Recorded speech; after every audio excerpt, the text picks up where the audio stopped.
Hi friends, this is Gautam. இன்னைக்கு இந்த video செஷனில் நம்ம VLAN Trunking Protocol VTP concept பற்றி பார்க்க போகிறோம். ஸோ இந்த ப்ரோட்டோக்காலும் உங்களுக்கு CCNA சிலபஸில் கவர் ஆகுது. ஸோ இதான் நீங்கள் ஃபஸ்ட் டைம் என்னோட வீடியோஸ் பார்க்குறீங்க அப்படின்னா என்னோட ப்ரீவியஸ் வீடியோ கான்செப்ட் பார்த்துட்டு அதுக்கப்புறம் இந்த வீடியோ பாருங்கள், அப்போ தான் உங்களுக்கு புரியும். ஓகே, ஸோ இப்போ நம்ம கான்செப்ட்குள்ளே போகலாம்.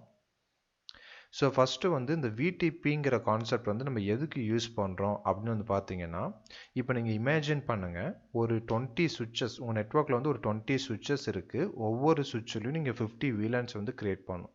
ஸோ அப்போ நீங்கள் ஒவ்வொரு சுவிட்சிலையும் நீங்கள் மேனுவலாக 50 VLANs நீங்கள் கிரியேட் பண்ணும்போது உங்களுக்கு டைம் கன்சூமிங் ரொம்ப அதிகமாகும். ப்ளஸ் நீங்கள் மேனுவலாக எஃபெக்ட் போடுற மாதிரி இருக்கும். ஸோ இது எல்லாமே ரெடியூஸ் பண்ணுறதுக்கு தான் இந்த ப்ரோட்டோக்கால் யூஸ் பண்ணுறாங்க, VLAN Trunking Protocol. ஸோ இந்த ப்ரோட்டோக்கால் யூஸ் பண்ணது மூலமாக என்ன ஆகும்னு பார்த்தீங்கன்னா, ஒரு சுவிட்சில் ஒரு VLAN இன்ஃபர்மேஷன் நீங்கள் கிரியேட் பண்ணுறீங்க. For example VLAN 10 name IT department கொடுக்குறீங்கன்னா, அந்த இன்ஃபர்மேஷன்ஸ் இன்னொரு சுவிட்சுக்கு சென்ட் பண்ணி அந்த சுவிட்சில் அந்த இன்ஃபர்மேஷன்ஸ் ஆட்டோமேட்டிக்காக அப்டேட் ஆகிக்கும். ஸோ அப்போ நீங்கள் மேனுவலாக VLANs கிரியேட் பண்ணுங்கிற அவசியம் கிடையாது. ஸோ அதுதான் VLAN Trunking Protocolோட மெயின் யூஸ். அதே மாதிரி இந்த VTPயில் பார்த்தீங்கன்னா மொத்தம் 4 மோட் இருக்குது, மோட்ஸ்ன்னு சொல்லுவாங்க. அது பின்னாடி வர ஸ்லைட்ஸில் நீங்கள் பார்ப்பீங்க. VTP server mode, VTP client mode, VTP transparent mode, VTP off mode. So VTP client மோடில் தான் நீங்கள் VLAN கிரியேட் பண்ணவோ மாடிஃபை பண்ணவோ டெலீட் பண்ணவோ பண்ண முடியும். VTP கிளையண்ட் மோடில் நீங்கள் VLAN கிரியேட் பண்ணவும் முடியாது, மாடிஃபை பண்ணவும் முடியாது, டெலீட் பண்ணவும் முடியாது. அது ஜஸ்ட் சர்வர்லேருந்து இன்ஃபர்மேஷன்ஸ் வந்துச்சுன்னா அது VTP கிளையண்ட்டில் அப்டேட் பண்ணிக்கும். VTP டிரான்ஸ்பரண்ட் மோட் பார்த்தீங்கன்னா, இப்போ இந்த 20 சுவிட்சஸில் நான் 50 VLANs கிரியேட் பண்ணணும்னு நான் இமேஜின் பண்ண சொன்னேன். அந்த 20 சுவிட்சஸில் ஒரு சுவிட்சை மட்டும் எக்ஸப்ஷன், அந்த சுவிட்சில் நீங்கள் எதுவுமே பண்ணக்கூடாது அப்படின்னா, ஸோ அந்த சுவிட்சை மட்டும் நீங்கள் VTP டிரான்ஸ்பரண்ட்டாக கொடுத்துட்டீங்க அப்படின்னா அந்த பர்டிகுலர் சுவிட்சில் மட்டும் உங்களுக்கு என்ன VLAN வேணுமோ நீங்கள் அதை நீங்கள் மேனுவலாக கிரியேட் பண்ணிக்கலாம். அதான் VTP டிரான்ஸ்பரண்ட் மோட்னு சொல்லுவாங்க. VTP ஆஃப் மோட்னா என்னோட நெட்ஒர்க்கில் அந்த சுவிட்சை VTPயில் பார்ட்டிசிபேட் பண்ணக்கூடாது அப்படின்னா நீங்கள் VTP ஆஃப் மோட் கொடுத்து கான்ஃபிகர் பண்ணிக்கலாம். ஸோ இது ஜஸ்ட் ஒரு ஓவர்வியூ, நம்ம பின்னாடி ஸ்லைட்ஸில் பார்க்கலாம். ஓகே, ஸோ இதுதான் என்னுடைய எக்ஸாம்பிள் சினாரியோ. இந்த சினாரியோவில் பார்த்தீங்கன்னா, இப்போ இது என்னுடைய நெட்ஒர்க்னு வச்சுக்கோங்க. ஸோ இந்த VTPயில் first thing VTP domain name. அந்த டொமைன் நேம் என்னவா வேணால் இருக்கலாம். நீங்கள் கான்ஃபிகர் பண்ணுற டொமைன் நேம் உங்கள் நெட்ஒர்க்கில் இருக்கிற எல்லா சுவிட்சிலுமே சேம் டொமைன் நேமாக இருக்கணும். அப்போ தான் அந்த VLAN இன்ஃபர்மேஷன்ஸ் எல்லாமே ஒரு சுவிட்சிலேருந்து இன்னொரு சுவிட்சுக்கு பாஸ் பண்ண முடியும். ப்ளஸ் அந்த இன்ஃபர்மேஷன்ஸ் அப்டேட் பண்ணிக்க முடியும். அது சேம் டொமைன் இல்லாமல் டிஃப்ரெண்ட் டொமைனாக இருந்துச்சுன்னா உங்களுக்கு VTP ஒர்க் ஆகாது. ஸோ VTP நீங்கள் கான்ஃபிகர் பண்ணும்போது மெயின் திங் நீங்கள் கான்சென்ட்ரேட் பண்ணுறது பார்த்தீங்கன்னா VTP டொமைன் நேம் சேமாக இருக்கணும் எல்லா சுவிட்சிலையுமே. ஸோ இது என்னோட எக்ஸாம்பிள் சினாரியில் நான் VTP டொமைன் abc.com நான் கொடுத்துட்டேன். ஸோ இப்போது இந்த ஃபஸ்ட்டு சுவிட்சை நான் VTP சர்வராக நான் கொடுத்துட்டு கான்ஃபிகர் பண்ணிட்டேன். மீதி இருக்கிற எல்லா சுவிட்சுமே நான் VTP கிளைண்ட்டாக கொடுத்துட்டேன். இப்போது இந்த சர்வர் சுவிட்சில் நான் VLAN ஒரு 10 name IT department, VLAN 20 name CC department கொடுத்து கான்ஃபிகர் பண்ணிட்டேன் அப்படின்னா உங்களுக்கு என்ன ஆகும்னு பார்த்தீங்கன்னா, அந்த VLANோட இன்ஃபர்மேஷன்ஸ், அதாவது இந்த டயக்ராமில் இந்த டாட்டட் டபுள் டாட்டர் லைன்ஸ் இருக்குது தெரியுங்களா, அது உங்களுக்கு அந்த VLANோட இன்ஃபர்மேஷன்ஸ் சென்ட் பண்ணுற மாதிரி நான் காமிச்சிருக்கேன். ஸோ இந்த VTP கிளைண்ட்டுக்கு அந்த VTP அட்வர்டைஸ்மெண்ட் வந்த உடனே அந்த இன்ஃபர்மேஷன்ஸ் எல்லாமே உங்களுக்கு அப்டேட் ஆகிக்கும் அந்த VTP கிளைண்ட் சுவிட்சில். ஸோ இந்த ஒரு சுவிட்சில் நான் 2 VLAN கிரியேட் பண்ணி அது நேம் கொடுத்தேன்னா கீழே இருக்கிற 4 சுவிட்சிலுமே அது ரிஃப்ளெக்ட் ஆயிரும். ஸோ அதுதான் VTP கான்செப்ட். அதே மாதிரி ஃபஸ்ட்டு திங் எல்லா சுவிட்சுமே சேம் டொமைனில் இருக்கணும். ஓகே, ஸோ அதுதான் இதில் நான் சொல்லியிருக்கிறேன். ஸோ VTP சர்வரில் மட்டும்தான் நீங்கள் VLAN கிரியேட் பண்ணவோ மாடிஃபை பண்ணவோ டெலிட் பண்ணவோ முடியும். அதேமாதிரி எல்லா சுவிட்சுமே கீழே இருக்கிற எல்லா சுவிட்சுமே VTP கிளைண்ட்டாக இருக்குது. ஸோ இந்த VTP கான்ஃபிகரேஷனில் பார்த்தீங்கன்னா ரிவிஷன் நம்பர்னு ஒரு கான்செப்ட் இருக்குது. அந்த ரிவிஷன் நம்பர் உங்களுக்கு இன்க்ரீஸ் ஆகும் ஒவ்வொரு டைமும் இது சேஞ்சஸ் ஆகும்போது. இப்போ ஒவ்வொரு டைம் இந்த VTP சர்வரில் நீங்கள் VLAN கிரியேட் பண்ணுறீங்க, டெலிட் பண்ணுறீங்க, மாடிஃபை பண்ணுறீங்க, எது பண்ணிங்கனாலுமே அந்த ரிவிஷன் நம்பர் இன்க்ரீஸ் ஆகும். அதே மாதிரி அந்த சேஞ்சஸ் எல்லாமே VTP கிளைண்ட்டில் அப்டேட் ஆகிட்டே இருக்கும். அதே மாதிரி VTP சர்வர் பார்த்தீங்கன்னா VTP கிளைண்ட்டாகவும் ஒர்க் ஆகும். ஸோ அதை நான் வர ஸ்லைட்ஸில் பின்னாடி ஸ்லைட்ஸில் உங்களுக்கு நான் சொல்கிறேன். அதே மாதிரி VTP வந்து ஒர்க் ஆகணும் அப்படின்னா கண்டிப்பாக வந்து டொமைன் நேம் வந்து நம்ம கொடுக்கணும். எல்லா சுவிட்சுக்கும் வந்து சேம் டொமைனாக இருக்கணும். ஸோ அதுதான் இந்த பாயிண்ட்டில் நான் மென்ஷன் பண்ணிக்கிறேன். ஓகே, ஸோ இப்போ வந்து ஷார்ட் வெர்ஷனாக வந்து பார்த்தீங்கன்னா இதுக்கு முன்னாடி நான் என்னென்ன சொன்னேன்னு பார்த்தீங்கன்னா VTP சர்வரில் வந்து நீங்கள் வந்து ஒரு VLAN வந்து ஆட் பண்ணவோ மாடிஃபை பண்ணவோ டெலிட் பண்ணவோ முடியும்.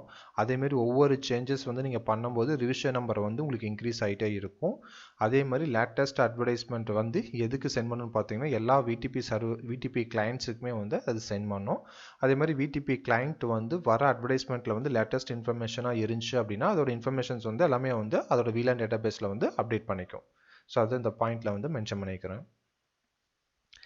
ஓகே, ஸோ இப்போ வந்து பார்த்தீங்கன்னா நான் ஸ்டார்டிங்கே வந்து ஓவர்வியூ மாதிரி சொன்னேன் VTPயோட modes. So VTP transparent mode எதுக்கு? ஸோ அதுதான் இந்த எக்ஸாம்பிள் டயக்ராமில் வந்து உங்களுக்கு நான் ஒரு டோபாலஜி மாதிரி போட்டிருக்கேன். இது வந்து VTP சர்வரு, இது வந்து VTP டிரான்ஸ்பரண்ட்டு, இது வந்து VTP கிளைண்ட்டு.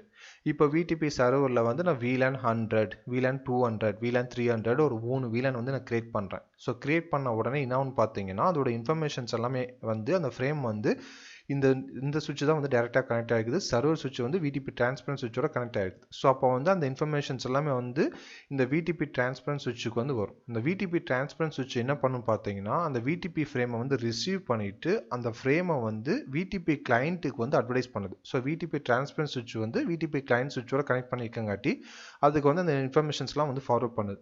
ஆனால் அந்த ஃப்ரேமில் இருக்கிற VLAN இன்ஃபர்மேஷன்ஸ் எதுவுமே வந்து அந்த VTP டிரான்ஸ்பரண்ட் மோட் சுவிட்சில் வந்து அப்டேட் ஆகாது. ஜஸ்ட் ரிசீவ் பண்ணி அப்படியே ஃபார்வர்ட் பண்ணும். ஸோ VTP கிளைண்ட் சுவிட்சில் வந்து அதை பார்த்துட்டு லேட்டஸ்ட் இன்ஃபர்மேஷனாக இருந்துச்சுன்னா அது VLAN டேட்டாபேஸில் வந்து 100, 200, 300 வந்து அப்டேட் பண்ணிக்கும்.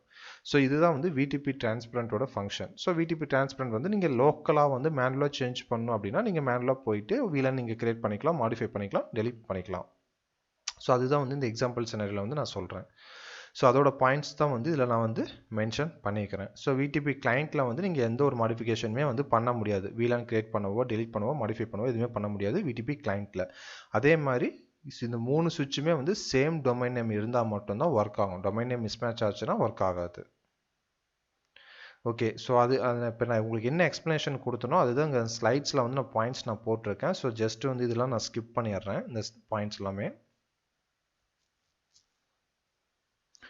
ஓகே, நெக்ஸ்ட்டு வந்து VTP மோட்ஸ் வந்து பார்த்தீங்கன்னா 4 மோட் நான் சொல்லியிருந்தேன். ஸோ அந்த 4 மோடோட ஓவர்வியூ தான் இப்போ நம்ம பார்க்க போகிறோம். So VTP server, VTP client, VTP transparent, VTP off. இப்போ VTP சர்வரில் வந்து பார்த்தீங்கன்னா நீங்கள் ஃபஸ்ட்டு வந்து VLAN கிரியேட் பண்ணவோ மாடிஃபை பண்ணவோ டெலிட் பண்ணவோ உங்களால் முடியும். ஸோ அதனால் இங்கே வந்து எஸ். அதே மாதிரி சிக்னரைஸ் இட் செல்ஃப்னா அந்த VTP இப்போ வந்து ஒரு நெட்ஒர்க்கில் வந்து 2 VTP சர்வர் இருக்குது. ஸோ ஒரு VTP சர்வர் வந்து ஒரு VTP ஃப்ரேம் வந்து அட்வர்டைஸ்மெண்ட் பண்ணும்போது அதில் ரிவிஷன் நம்பர் வந்து ஹையாக இருக்குது. இப்போ ஃபார் எக்ஸாம்பிள் வந்து என்னோட சுவிட்சில் வந்து ரிவிஷன் நம்பர் வந்து 12ன்னு இருக்குது. இப்போ ஒரு ஃப்ரேம் வந்து VLAN வந்து ஃப்ரேம் வருது, VTP அட்வர்டைஸ்மெண்ட் ஃப்ரேம் வருது. அதில் வந்து VTP ரிவிஷன் நம்பர் வந்து 14 இருக்குது, என்னோடதுல 12 இருக்குது. அப்போ வந்து இதில் வந்து ஏதோ ஒரு லேட்டஸ்ட் இன்ஃபர்மேஷன் இருக்குன்னு கன்சிடர் பண்ணிட்டு அந்த இன்ஃபர்மேஷன்ஸ் வந்து அப்டேட் பண்ணும். அதுதான் வந்து சிக்னரைஸ் இட் செல்ஃப். அப்படி தான் வந்து ஒவ்வொரு சுவிட்சிலுமே வந்து நடக்கும் அந்த VLAN இன்ஃபர்மேஷன்ஸ் வந்து அப்டேட் பண்ணுறது. ஸோ VTP சர்வர் வந்து VTP கிளைண்ட்டாகவும் ஒர்க் ஆகும். அதனால் அதுவும் வந்து சிக்னரைஸ் இட் செல்ஃப் பண்ணும். அதுதான் வந்து இங்கே எஸ்என் போட்டிருக்கேன். அதேமாதிரி VTP சர்வரும் வந்து அந்த இன்ஃபர்மேஷன்ஸ் வந்து நெய்பரிங் சுவிட்சுக்கு வந்து ஃபார்வர்ட் பண்ணும். அதனால் வந்து இதுவும் எஸ். ஸோ நெக்ஸ்ட் வந்து VTP கிளைண்ட்டில் வந்து ஃபுல் ரிஸ்ட்ரிக்டட். நீங்கள் VLAN கிரியேட் பண்ணவோ டெலிட் பண்ணவோ மாடிஃபை பண்ணவோ எதுவுமே பண்ண முடியாது. அதே மாதிரி வர இன்ஃபர்மேஷன்ஸ் வந்து நீங்கள் அப்டேட் பண்ணிக்கலாம். அதனால் சிக்னரைஸ் இட் செல்ஃப் வந்து எஸ். நெக்ஸ்ட் வந்து நீங்கள் அந்த VTP கிளைண்ட் சுவிட்சாக இருந்தாலும் அதோட நெய்பரிங் சுவிட்சுக்கு வந்து அந்த VLAN அட்வர்டைஸ்மெண்ட் இன்ஃபர்மேஷன்ஸ் வந்து ஃபார்வர்ட் பண்ணலாம். அதனால் வந்து இதுவும் எஸ். ஸோ இதை வந்து VTP கிளைண்ட் வந்து எப்படி ஒர்க் ஆகும்னு பார்த்தோம். நெக்ஸ்ட் வந்து VTP டிரான்ஸ்பரண்ட் வந்து பார்த்தீங்கன்னா இது வந்து VLAN கிரியேட் பண்ணலாம், மாடிஃபை பண்ணலாம், டெலிட் பண்ணலாம். எல்லாமே லோக்கல் அந்த சுவிட்சுக்குள்ளே மட்டும்தான். அந்த இன்ஃபர்மேஷன் எதுக்குமே ஃபார்வர்ட் பண்ணாது. அதே மாதிரி VTP சர்வர்லேருந்து வர இன்ஃபர்மேஷன்ஸை வந்து ரிசீவ் பண்ணும், அதை அப்படியே வந்து ஃபார்வர்ட் பண்ணும். அந்த சுவிட்சில் வந்து எந்த ஒரு சேஞ்சஸுமே வந்து நடக்காது. ஸோ அதனால் வந்து சிக்னரைஸ் இட் செல்ஃப் வந்து நோ. நெக்ஸ்ட் வந்து ஃபார்வர்ட் அட்வர்டைஸ்மெண்ட்டுங்கிறது வந்து பார்த்தீங்கன்னா அதை வர இன்ஃபர்மேஷன்ஸ் வந்து அப்படியே ஃபார்வர்ட் பண்ணுறது வந்து எஸ் VTP டிரான்ஸ்பரண்ட் மோட்.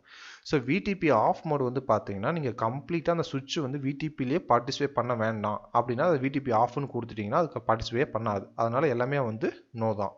ஆனால் அந்த சுவிட்சில் வந்து நீங்கள் ஆஸ் யூஷுவல் வந்து நார்மலாக VLAN கிரியேட் பண்ணுறதுனா பண்ணிக்கலாம். ஆனால் VTPயில் வந்து உங்களுக்கு பார்ட்டிசிபேட் பண்ணாது. ஓகே, ஸோ இப்போ வந்து பார்த்தீங்கன்னா இந்த VLAN Trunking ப்ரோட்டோக்காலில் ஒரு செக்யூரிட்டி ரிஸ்க் வந்து இருக்குது. அது என்னன்னு வந்து பார்த்தீங்கன்னா, இப்போ விடிபி சர்வர் வந்து விடிபி கிளைண்ட்டாகவும் ஒர்க் ஆகும் நான் சொன்னேன். ஸோ அப்போ வந்து எப்படி பார்த்தீங்கன்னா, இப்போ விடிபி கிளைண்ட் என்ன பண்ணுன்னா, ஒரு ஃப்ரேம் வருதுன்னா அதோட லேட்டஸ்ட் இன்ஃபர்மேஷன் இருந்துச்சுன்னா அதை அப்டேட் பண்ணிக்கும். சேம் வந்து விடிபி சர்வரும் அதை அப்டேட் பண்ணும். இப்போ என்ன பண்ணுறாங்கன்னு பார்த்தீங்கன்னா, இப்போ வந்து ஒரு 3 சுவிட்சு நீங்கள் எக்ஸாம்பிள் சுவிட்சு கன்சிடர் பண்ணுங்கள். ஒரு நெட்ஒர்க்கில் 3 சுவிட்ச் இருக்குது. ஒன்று வந்து விடிபி சர்வரு, 2 வந்து விடிபி கிளைண்ட். இது வந்து ப்ரொடக்ஷன் நெட்ஒர்க்கில் வந்து இருக்குது. இப்போ வந்து நான் விடிபி கிளைண்ட் ஒரு சுவிட்சை மட்டும் நான் எடுத்து என்னோட லேப் என்வரான்மெண்ட்டில் கனெக்ட் பண்ணி நான் சம் டெஸ்டிங் பண்ணுறேன். நான் VLAN அதை வந்து அந்த விடிபி கிளைண்ட்டை வந்து விடிபி சர்வரை நான் சேஞ்ச் பண்ணிட்டு அதுக்கப்புறம் வந்து VLAN வந்து கிரியேட் பண்ணுறேன், டெலீட் பண்ணுறேன், மாடிஃபை பண்ணுறேன். எல்லாமே நான் டெஸ்டிங் பண்ணுறதுக்கோசரம் எல்லாமே நான் பண்ணுறேன். எல்லாமே பண்ணிவிட்டு அந்த இன்ஃபர்மேஷன் எல்லாமே நான் டெலீட் பண்ணுறேன். VLAN என்ன கிரியேட் பண்ணணும் எல்லா VLAN டெலீட் பண்ணிவிட்டு மறுபடியும் வந்து அந்த விடிபி சர்வரை வந்து விடிபி கிளைண்ட்டை நான் மாற்றுறேன். ஸோ மாற்றிட்டு அந்த சுவிட்சை வந்து லேபில் நான் யூஸ் பண்ண சுவிட்சை மறுபடியும் நான் ப்ரொடக்ஷன் நெட்ஒர்க் வந்து கொண்டு வரேன். ப்ரொடக்ஷன் நெட்ஒர்க்கில் வந்து கனெக்ட் பண்ணும்போது என்ன ஆகுன்னு பார்த்தீங்கன்னா, நான் அந்த லேபில் வந்து ஒவ்வொரு VLAN கிரியேட் பண்ணது, டெலீட் பண்ணது, மாடிஃபை பண்ணது அது எல்லாமே வந்து ஒவ்வொரு டைம் பண்ணும்போது உங்களுக்கு ரிவிஷன் நம்பர் வந்து இன்க்ரீஸ் ஆகும். ஸோ அந்த ரிவிஷன் நம்பர் இன்க்ரீஸ் ஆகும்போது இப்போ என்னோட ப்ரொடக்ஷன் நெட்ஒர்க்கில் வந்து விடிபி சர்வரில் வந்து ரிவிஷன் நம்பர் வந்து 14 இல்லை ஒரு 15 இருக்குன்னு வச்சுக்கோங்களேன். நான் லேபில் யூஸ் பண்ணி எல்லாம் டெலீட் பண்ணி, கிரியேட் பண்ணி, மாடிஃபை பண்ணி, டெலீட் பண்ணிட்டேன். இப்போ அதில் விடிபி ரிவிஷன் நம்பர் வந்து 13 இருக்குது. ஸோ அந்த சுவிட்சை வந்து நான் ப்ரொடக்ஷன் நெட்ஒர்க்கில் நான் கனெக்ட் பண்ணேன்னா என்ன ஆகுன்னு பார்த்தீங்கன்னா, விடிபி ரிவிஷன் நம்பர் வந்து அதிகமாக இருக்குது விடிபி கிளைண்ட்டில். அது இமீடியட்டாக விடிபி அட்வர்டைஸ்மெண்ட் ஃப்ரேம் வந்து சென்ட் பண்ணும் அந்த நெட்ஒர்க்கில் இருக்கிற சுவிட்சுக்கு. அப்போ சர்வர் பார்த்தீங்கன்னா அந்த ஃப்ரேம் வந்து ரிசீவ் பண்ணும்போது விடிபி சர்வரில் இருக்கிற ரிவிஷன் நம்பரும் அந்த விடிபி கிளைண்ட் அட்வர்டைஸ் பண்ண ரிவிஷன் நம்பரும் செக் பண்ணும்போது இப்போ வந்து இதில் வந்து 15 இருக்குது விடிபி சர்வரில், விடிபி கிளைண்ட் சென்ட் பண்ணதில் வந்து 13 போது ஸோ அது லேட்டஸ்ட் இன்ஃபர்மேஷன் சொல்லி அது இன்ஃபர்மேஷன் எல்லாமே அப்டேட் பண்ணிக்கும். ஸோ அப்டேட் பண்ணும்போது என்ன ஆகுன்னு பார்த்தீங்கன்னா, உங்களுக்கு என்டையர் நெட்ஒர்க்குமே வந்து கொலாப்ஸ் ஆகும். எல்லா VLAN இன்ஃபர்மேஷனும் வந்து ஓவர் ரைட் ஆகும். ஸோ ஓவர் ரைட் ஆகும்போது ஃபுல்லாமே வந்து ஃபுல் நெட்ஒர்க்குமே வந்து இதாகும். ஸோ இது வந்து ஒரு ட்ராபேக் விடிபியில் வந்து செக்யூரிட்டி ரிஸ்க்னே சொல்லலாம். ஸோ அந்த பாயிண்ட்ஸ் தான் வந்து நான் பாயிண்ட் பை பாயிண்ட்டாக வந்து நான் மென்ஷன் பண்ணிக்கிறேன். ஸோ இது ஆல்ரெடி நான் உங்களுக்கு சொல்லிட்டேன். ஸோ அதனால் இந்த ஸ்லைட்ஸ் நான் ஸ்கிப் பண்ணுறேன். ஸோ இதெல்லாமே வந்து ஓவர் ரைட் பண்ணும். ஸோ அதுதான் இந்த நான் பாயிண்ட்ஸை நான் போட்டிருக்கேன்.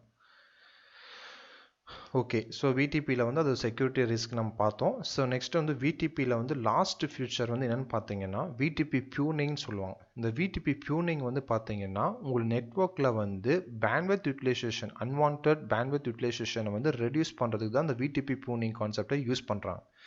ஸோ அகைன் வந்து அந்த கான்செப்ட் எக்ஸ்பிளைன் பண்ணுறதுக்கு இந்த எக்ஸாம்பிள் சினாரியை வந்து நான் யூஸ் பண்ணுறேன். இதில் வந்து 4 சுவிட்சு யூஸ் பண்ணுறேன். ஸோ இது வந்து விடிபி சர்வரு, இது எல்லாமே விடிபி கிளைண்ட்.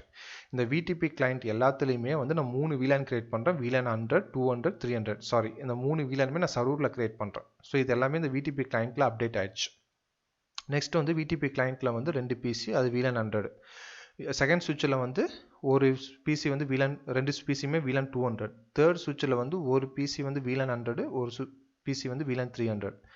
ஸோ இப்போ என்ன ஆகும்னு பார்த்தீங்கன்னா, இப்போ வந்து அந்த விடிபி சர்வரில் வந்து VLAN கிரியேட் பண்ணது எல்லாமே விடிபி கிளைண்ட்டில் வந்து அப்டேட் ஆயிடுச்சு. இப்போ வந்து விடிபி கிளைண்ட்டில் இந்த ஃபஸ்ட்டு சுவிட்சில் ஒரு பிசி வந்து VLAN 100க்கு வந்து ஒரு ப்ராட்காஸ்ட் ஃப்ரேம் மாதிரி கிரியேட் பண்ணுது.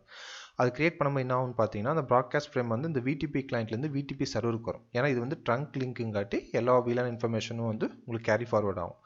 ஸோ அந்த ஃப்ரேம் வந்து விடிபி சர்வருக்கு வரும்போது இந்த எக்ஸப்ட் ரிசீவிங் போர்ட் தவிர மீதி இருக்கிற எல்லா போர்ட்டுக்குமே வந்து அது அட்வர்டைஸ் பண்ணும். ஸோ அட்வர்டைஸ் பண்ணும்போது அந்த ப்ராட்காஸ்ட் ஃப்ரேம் VLAN 100ஓட ப்ராட்காஸ்ட் ஃப்ரேம் வந்து செகண்ட் சுவிட்சுக்கு வருது. ஸோ செகண்ட் சுவிட்சுக்கு வந்து அது செகண்ட் சுவிட்சில் வந்து VLAN 100ங்கிற பிசி வந்து எதாவது கனெக்ட் பண்ணிக்கிறோமா? எதுவும் கிடையாது. ஏன்னா செகண்ட் சுவிட்சில் வந்து VLAN 200 மட்டும்தான் இருக்குது. ஸோ அப்போ வந்து அது வந்து அன்வான்டாக வந்து அந்த பேண்ட்வித் வந்து யூட்டிலைஸ் ஆகும். ஸோ இது வந்து ஸ்டாப் பண்ணுறதுக்கு நம்ம விடிபி பியூனிங் வந்து யூஸ் பண்ணுறோம்.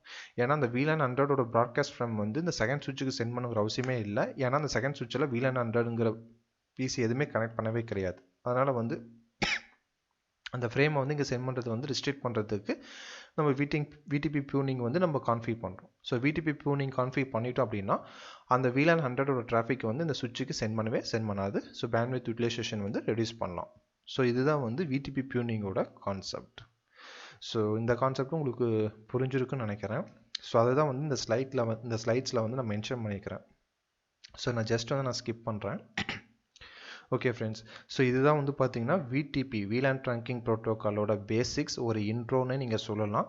ஸோ இது நெக்ஸ்ட் வீடியோ செஷனில் வந்து உங்களுக்கு நான் லேப் பண்ணி காட்டும்போது இன்னும் உங்களுக்கு வந்து புரியும். ஸோ ஃபஸ்ட்டு வந்து கான்செப்ட் எதுக்கு யூஸ் பண்ணுறோன்னு நீங்கள் புரிஞ்சுக்கிட்டீங்கன்னாவே ஆட்டோமேட்டிக்காக வந்து அந்த கான்ஃபிகரேஷன்ஸும் வந்து உங்களுக்கு ஈஸியாக புரிஞ்சிடும்.